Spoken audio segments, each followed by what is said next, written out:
Hello students, I myself Amit Giri, TGT Mathematics, केंद्रीय विद्यालय Nasirabad. Let's start today's topic. Hello students, हम आपका एक नया चैप्टर आज स्टार्ट कर रहे हैं. ये आपका चैप्टर 4 है आपकी NCERT बुक का, क्वाड्रेटिक इक्वेशंस. और क्वाड्रेटिक इक्वेशन का ये मेरा पहला वीडियो है, पार्ट फर्स्ट, इसलिए मैंने पार्ट 1 लिख दिया है. जो फर्दर वीडियोज़ आएंगे वो पार्ट 2, पार्ट 3, पार्ट 4 इस तरह से आएंगे, तो आपको उसी सीक्वेंस में वो देखने हैं. तो क्वाड्रेटिक इक्वेशन है. सबसे पहले हम इसका इंट्रोडक्शन से स्टार्ट करेंगे कि what is a quadratic equation. The standard form of a quadratic equation is ax² + bx + c = 0. अगर हम कोई सिंपल से वर्ड्स में अगर हम देखें, where a, b and c are real, यहाँ पर a, b और c क्या होंगे, रियल नंबर्स होंगे, and a should not be equal to 0, और a जो है वो 0 नहीं होना चाहिए. ये तो हो गई कोई डेफिनेशन, इसको आपको रटना नहीं है. आपने इससे पहले वाला जो चैप्टर है पॉलिनोमियल्स, जो चैप्टर था सेकंड चैप्टर, उसमें आपने क्वाड्रेटिक पॉलिनोमियल्स पढ़े हैं.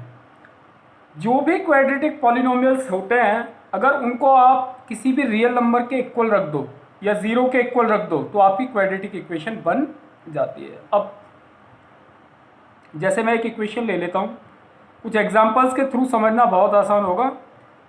+7 = 0. कुछ एग्जांपल्स ले लेते हैं हम. अब सबसे पहली बात तो a, b, c are real. 2, -3 और 7 क्या है, रियल नंबर्स हैं. देखिए जितने भी नंबर्स अभी तक आपने पढ़े हैं वो सभी रियल नंबर्स ही पढ़े हैं, whether they are natural numbers, whole numbers, integers, rational numbers, irrational numbers, all these are real numbers. अब आप कहेंगे तो फिर तो आपको ये वाला टर्म में तो ज़्यादा फोकस करने की ज़रूरत नहीं है, क्योंकि आपको जब भी दिए जाएंगे रियल ही दिए जाएंगे. क्यों? क्योंकि आपने 10th क्लास तक पढ़े ही रियल नंबर्स हैं. अब कौन से नंबर्स हैं जो रियल नहीं होते, उनके बारे में मैंने आगे जो फर्दर मेरे वीडियोज़ हैं उनको आप देखिएगा, उसमें मैंने डिस्कस किया है आपको कि कौन से ऐसे नंबर्स हैं जो रियल नहीं होते हैं. ओके, तो ये तो आपको रियल ही दिए जाएंगे. अब आपको मेनली किस पे फोकस करना है कि आपको ये देखना है कि पहला तो पॉइंट ये है कि आपका ये 1 वेरिएबल में होना चाहिए. तो x ही एक वेरिएबल है, यहाँ भी x है, यहाँ भी x है. दूसरा कि जो आपकी पावर है ना, जो हाईएस्ट जो पावर है वो कितनी होनी चाहिए, 2 होनी चाहिए. तो हाईएस्ट पावर 2 है.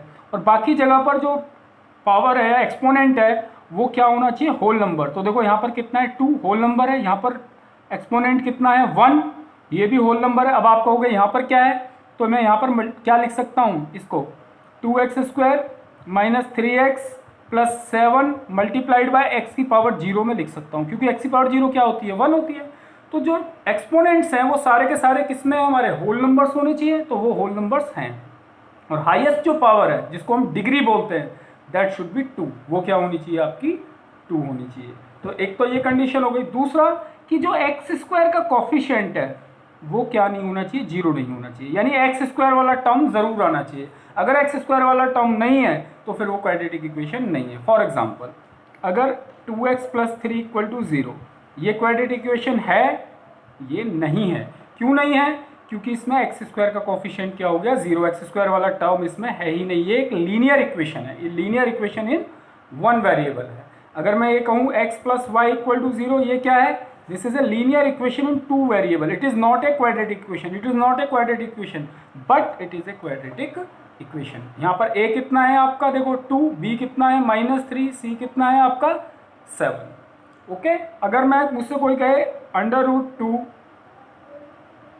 x² + 7 = 0, क्या ये एक क्वाड्रेटिक इक्वेशन है? क्यों? क्योंकि x² वाला टर्म इसमें प्रेजेंट है. कोई कहेगा नहीं इसमें x वाला टर्म तो है ही नहीं, तो कोई बात नहीं है, उसकी डेफिनेशन आप ध्यान से देखो. a, b, c क्या हो सकते हैं, रियल नंबर. तो b क्या हो सकता है आपका, 0 हो सकता है. c भी क्या हो सकता है, 0 हो सकता है. यानी कि b वाला जो ये x वाला जो टर्म है वो क्या है, इसमें 0 है. तो b क्या है यहाँ पर, 0.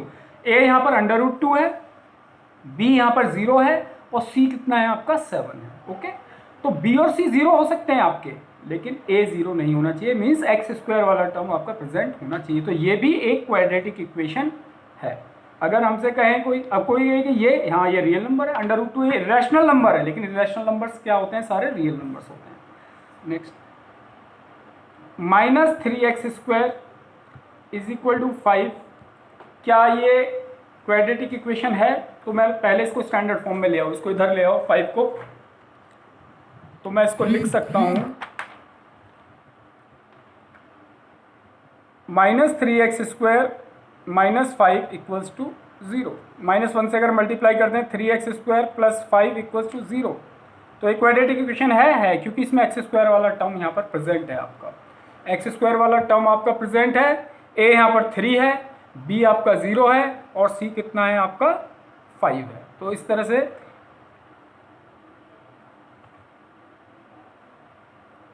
3x² + 2x इक्वल्स टू 0, ये क्या क्वाड्रेटिक इक्वेशन है ये भी क्वाड्रेटिक इक्वेशन। क्यों है?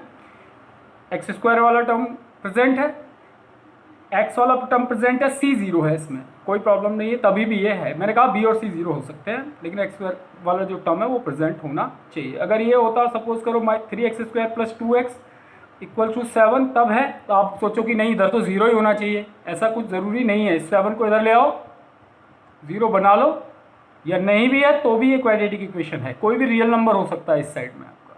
-7 इक्वल्स टू 0, तो ये क्वाड्रेटिक इक्वेशन है। तो कहने का मतलब है आपको क्या कर लेना है, जो भी अगर इक्वेशन चेक करने के लिए दी है आपको कि ये क्वाड्रेटिक इक्वेशन है या नहीं है, पहले उसको सिंप्लीफाई कर लो, उसको ax² + bx + c = 0 वाली फॉर्म में लेकर आ जाओ और फिर चेक करो कि वो क्वाड्रेटिक इक्वेशन है या नहीं है। उसमें x² वाला टर्म ज़रूर होना चाहिए, x वाला जो टर्म है और जो कांस्टेंट टर्म है वो 0 हो भी सकते हैं और नहीं भी हो सकते हैं। ठीक है, चलो एक क्वेश्चन ले लेते हैं हमारा। आपके एक्सरसाइज 4.1 का क्वेश्चन नंबर 1 का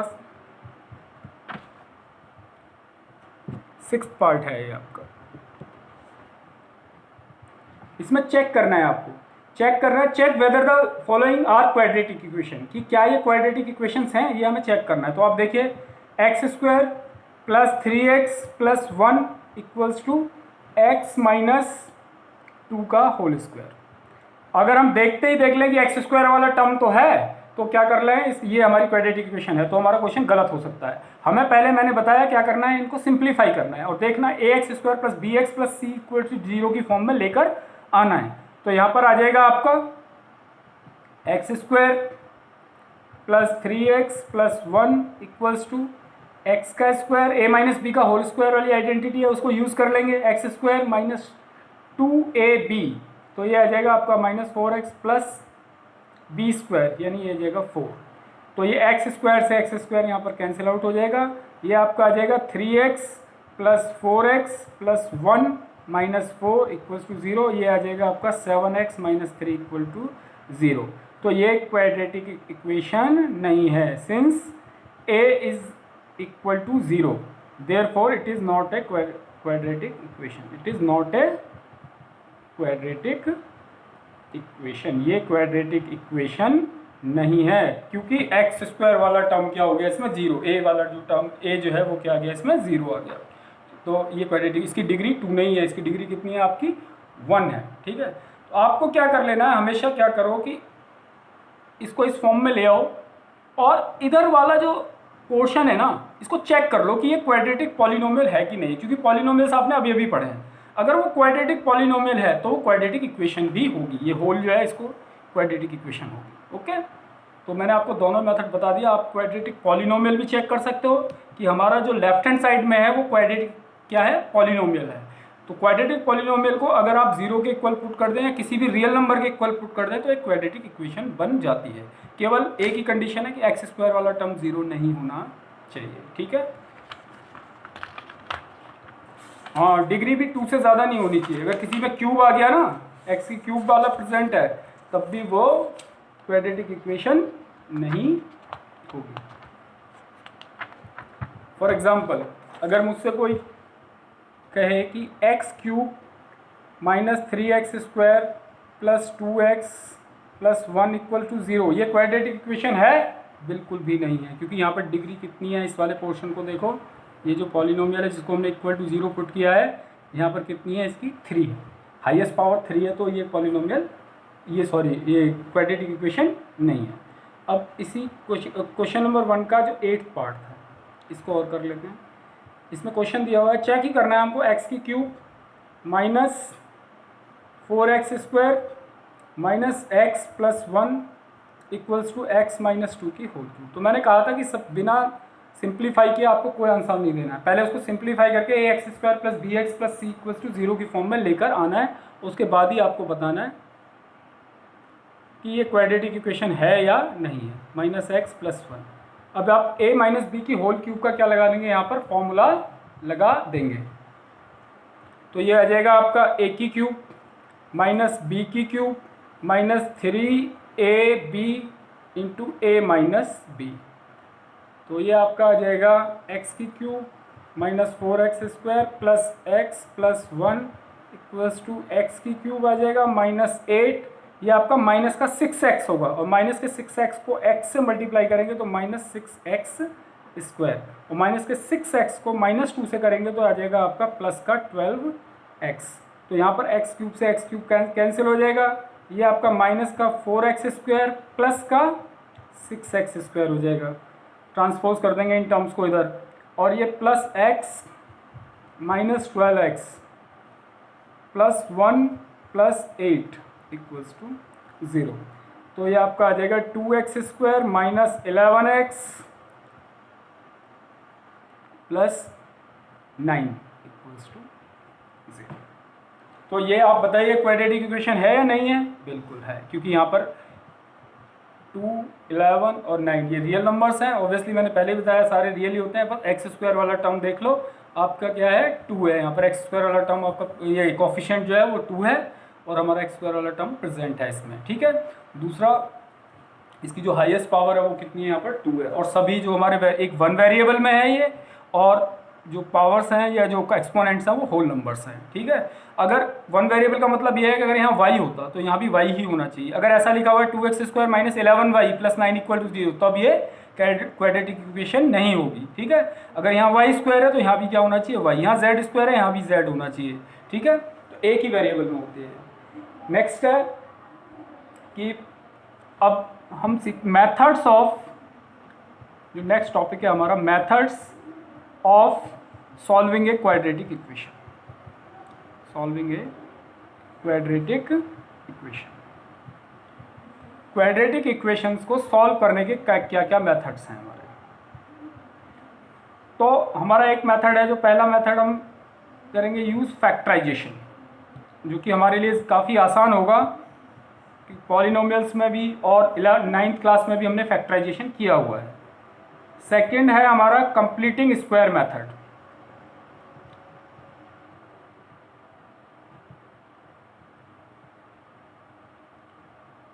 कंप्लीटिंग स्क्वायर मेथड, और एक है हमारा क्वाड्रेटिक फॉर्मूला। ये हमारे 3 मेथड्स हैं। अब क्वाड्रेटिक मेथड, क्वाड्रेटिक फॉर्मूलाओं को कभी कभी डिस्क्रिमिनेंट रूल के नाम से भी आ जाता है, कि solve the following equation using discriminant rule.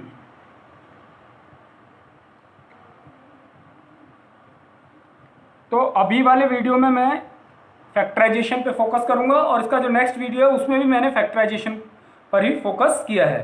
बाकी के जो 2 मेथड्स हैं वो हमारे जो फर्दर जो वीडियोस होंगे उनमें मैं इनको डिस्कस करूंगा, ठीक है। तो आज हम इस पे करेंगे, फैक्टराइजेशन की बात करते हैं, ठीक है।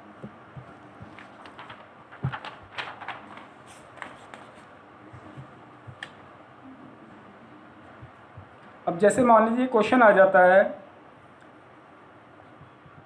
ये हम क्या कर रहे हैं, सॉल्व कैसे कर रहे हैं, यूजिंग फैक्टराइजेशन। हमारा जो फैक्टराइजेशन को यूज़ करके हम सॉल्व करेंगे क्वाड्रेटिक इक्वेशंस को।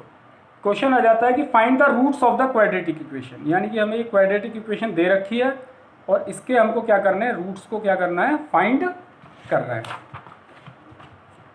तो इसके रूट्स को फाइंड करने के लिए हमें इसको फैक्टराइज करना होगा। हालांकि आप क्वाड्रेटिक पॉलिनोमियल्स को फैक्टराइज करना जानते हो, क्योंकि अभी आपने जो पॉलिनोमियल्स चैप्टर किया था उसमें क्वाड्रेटिक पॉलिनोमियल्स के फैक्टराइजेशन किए थे जीरोस फाइंड करने के लिए। जीरोस फाइंड करने के लिए पहले आपको फैक्टराइजेशन करना पड़ता है, ठीक है। फिर भी मैं पूरा आपको एक तरीके से रिवीजन हो जाएगा, ध्यान से सुन लीजिए। पहले इसको हम कंपेयर कर लेंगे। कंपेयर किससे कर लेंगे, ax स्क्वायर, ये पूरा रफ वर्क होगा जिसको हमें शो करने की ज़रूरत नहीं होती है, लेकिन बहुत ही इंपॉर्टेंट है ये। आपको इसको कंपेयर करना है ax square plus B x plus C equals to 0, जो कि आपकी स्टैंडर्ड इक्वेशन होती है क्वाड्रेटिक इक्वेशंस की। तो इसको क्या करना है, कंपेयर। जब आप कंपेयर करेंगे तो ए आपका आएगा यहाँ पर 6, बी आपका आएगा -1 और सी आएगा आपका -2। अब क्या करना है आपको, अच्छा साइन जरूर लेने हैं, जहाँ पॉजिटिव है पॉजिटिव लेना है, जहाँ नेगेटिव है नेगेटिव लेना है। अब आपको ए और सी को क्या कर लेना है, मल्टीप्लाई। ए और सी को मल्टीप्लाई किया यानी कि 6 मल्टीप्लाइड बाय -2, तो आपके पास कितना आ जाएगा, -12। अब आप ये देखिए कि 12 के क्या क्या फैक्टर्स पॉसिबल हैं। 12 के फैक्टर्स क्या क्या हो सकते हैं, 12 मल्टीप्लाइड बाय 1 हो सकता है, 6 मल्टीप्लाइड बाय 2 भी हो सकता है। 12 के फैक्टर हो सकते हैं 4 मल्टीप्लाइड बाय 3। अब ये देखिए कि इनमें से कौन सा जो पॉसिबल फैक्टर है जिससे हमको b मिल जाए, यानी कि -1 मिल जाए। कैसे, 12 और 1 को ऐड करने से क्या 1 आ सकता है, नहीं आ सकता। सब्ट्रैक्ट करके आ सकता है, नहीं आ सकता। 6 और 2 को ऐड करने से 1 मिल सकता है हमको, नहीं। और ना ही सब्ट्रैक्ट करने से हमको 1 मिल सकता है। 4 और 3 को देखो आप, 4 और 3 को ऐड करने से हमको क्या मिलेगा, 7। लेकिन 4 और 3 का डिफरेंस कितना होता है हमारा, 1। अब लेकिन मुझे चाहिए क्या, -1, तो मैं क्या करूँगा, 4 के साथ क्या ले लूँगा, माइनस, और 3 के साथ क्या ले लूँगा, प्लस, ताकि मुझे क्या मिल जाए, -1, यानी मुझे क्या मिल जाए, b मिल जाए मुझे। तो -4 और +3 कितना होगा, -1 होगा। अगर मुझे +1 चाहिए होता तो 4 को क्या ले लेता मैं, प्लस, और 3 को क्या ले लेता, माइनस, तब मुझे +1 मिल जाता। लेकिन मुझे -1 चाहिए तो -4 लूँगा और +3। तो इस तरह से मैं इसको स्प्लिट हो जाएगा। लेकिन एक और कंडीशन जो मैंने बताया आपको कि -4 को अगर मैं 3 से मल्टीप्लाई करूं तो क्या आना चाहिए, -12। किसके इक्वल होना चाहिए, a मल्टीप्लाइड बाय c के। अगर ये -12 ना आकर 12 आ जाता या कोई और नंबर आ जाए तो क्या हो जाएगा, गलत हो जाएगा, हमारा फैक्टराइजेशन करेक्ट नहीं होगा। ठीक है, तो दोनों के जो प्रोडक्ट है वो a मल्टीप्लाइड c के इक्वल होना चाहिए, और दोनों का जो एडिशन या सब्ट्रैक्शन जो भी है वो क्या होना चाहिए, आपका b के इक्वल आना चाहिए। आपको इस तरीके से इसको क्या करना होता है, मिडिल टर्म को स्प्लिट करना होता है। तो आपके मैंने कई सारे क्वेश्चंस किए हैं, आपकी समझ में आ जाएगा। हो सकता है पहले क्वेश्चन में थोड़ा सा टाइम लगे, लेकिन आप फैक्टराइजेशन में मैंने जैसे बताया आप 9th से कर रहे हो, तो इसलिए बहुत सारे स्टूडेंट्स को तो ये आता ही होगा। अगर नए स्टूडेंट्स हैं जिन्होंने नहीं सीखा है वो सीख लेंगे। और मैंने पूरा जो नेक्स्ट जो मेरा वीडियो है उसमें कंप्लीट मेरा पूरा का पूरा जो वीडियो है वो इसी के ऊपर है। आप सारे क्वेश्चंस करके देखो, हो जाएगा। तो आपको -x है तो मैं क्या, देखो मैंने कहा था -4 + 3, तो आप लिखोगे -4x + 3x और -2 = 0। केवल क्या किया, -x को मैंने और कुछ नहीं किया, -x को -4x + 3x, मिडिल टर्म को क्या किया मैंने, स्प्लिट किया। अगर मैं इसको वापस सॉल्व करूं तो वापस कितना आ जाएगा हमारा, -x आ जाएगा। ठीक है, 6x और -4x। अब इन दोनों में से फर्स्ट जो 2 टर्म्स हैं हमारे, इनमें से हम कॉमन ले लेंगे। क्या कॉमन आ जाएगा, 2x। मैं इसकी बात कर रहा हूँ, 6x की और -4x की। तो 2x कॉमन ले लेते हैं तो ये आ जाएगा हमारा 3x - 2। अब इन दोनों में कुछ भी कॉमन नहीं है तो कुछ भी नहीं, तो 1 तो हमेशा कॉमन होता है, 1 तो सभी का फैक्टर होता है, तो प्लस का 1 कॉमन ले लो, तो 3x - 2। हमेशा ध्यान रखना ये दोनों टर्म आपके सेम आते हैं। अगर आपने गलत किया है तो ये दोनों टर्म्स क्या हो जाएंगे, डिफरेंट हो जाएंगे। अगर डिफरेंट आ रहे हैं तो इसका मतलब समझ जाना कहीं ना कहीं हमारी मिस्टेक है। तो फैक्टराइजेशन हमारा सही नहीं हुआ है। तो 3x - 2 और ये आ जाएगा आपका 2x + 1। हमने 3x - 2 कॉमन ले लिया तो यहाँ 2x + 1 = 0।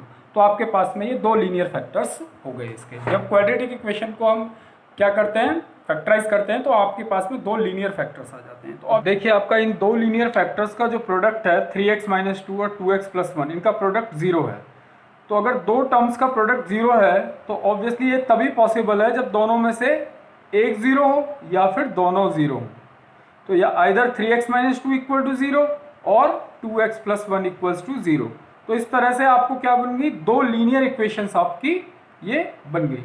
तो 3x - 2 = 0, तो 3x की वैल्यू यहाँ से क्या आ जाएगी, लीनियर इक्वेशंस आपको सॉल्व करनी आती हैं, -2 को ट्रांसपोज कर देंगे, इधर जाकर क्या हो जाएगा +2, और x की वैल्यू कितनी आ जाएगी आपकी यहाँ से 2/3, 3 इधर जाके डिवाइड हो जाएगा। और यहाँ पर 2x + 1 = 0, तो 2x की वैल्यू क्या आ जाएगी, -1, और x की वैल्यू क्या आ जाएगी, -1/2। अभी ये जो मैंने कहा ना कि अगर 2 टर्म्स का प्रोडक्ट 0 है तो उनमें से एक या दोनों 0 होनी चाहिए। इसको आप नंबर से भी समझ सकते हो। देखिए अगर मैं ये कहूँ कि 1 मल्टीप्लाइड, ये आपका एक फिलअप है, ये ब्लैंक है, तो इक्वल्स टू 0, तो यहाँ पे क्या रखें हम कि 0 आ जाए, तो ऑब्वियसली 0 रखेंगे, क्योंकि 0 अगर एक नंबर है तभी प्रोडक्ट क्या हो सकता है दो नंबर्स का, 0 हो सकता है। या यहाँ पर अगर मैं 2 रख दूँ तो यहाँ पर आप कौन सा नंबर रखेंगे कि 0 आ जाए, obviously 0, 1 multiplied by 0 is equal to 0, 0 multiplied by 2 is equal to 0, और या फिर 0 मल्टीप्लाइड बाई 0 इक्वल टू 0। तो दो टर्म्स का अगर प्रोडक्ट 0 है तो उनमें से या तो एक 0 होगा या दोनों 0 होंगे, ठीक है। इसलिए हम इसकी वैल्यूज़ क्या रख देते हैं, अलग अलग 0 रख देते हैं। तो x की वैल्यू 2/3 और ये -1/2। आप चाहें तो इसको वेरीफाई भी कर सकते हैं, अगर आप वापस उसी क्वाड्रेटिक इक्वेशन में इनकी वैल्यूज़ रखेंगे तो आपको लेफ्ट हैंड साइड में आप रखेंगे तो राइट हैंड साइड आपको मिल जाएगी, यानी 0 आ जाएगा, ठीक है। लेकिन ये वेरिफिकेशन तभी करना जब आपसे पूछा जाए एग्जाम में, क्योंकि आपके पास इतना टाइम नहीं होता, कई बार वेरीफाई करने में फिर हमारे जो क्वेश्चन हमको आते हैं वो भी छूट जाते हैं। लेकिन अगर अभी आपके पास टाइम है तो आप अब कर सकते हो, वेरिफिकेशन कर सकते हो, ताकि आपको पता लग जाए कि ये जो वैल्यूज़ आई हैं जिनको आप बोलते हैं रूट्स ऑफ द इक्वेशन, ये वो वैल्यूज़ हैं जो उसको क्या करती हैं, उस पर्टिकुलर क्वाड्रेटिक इक्वेशन को क्या करती हैं, सेटिस्फाई करती हैं। Thank you.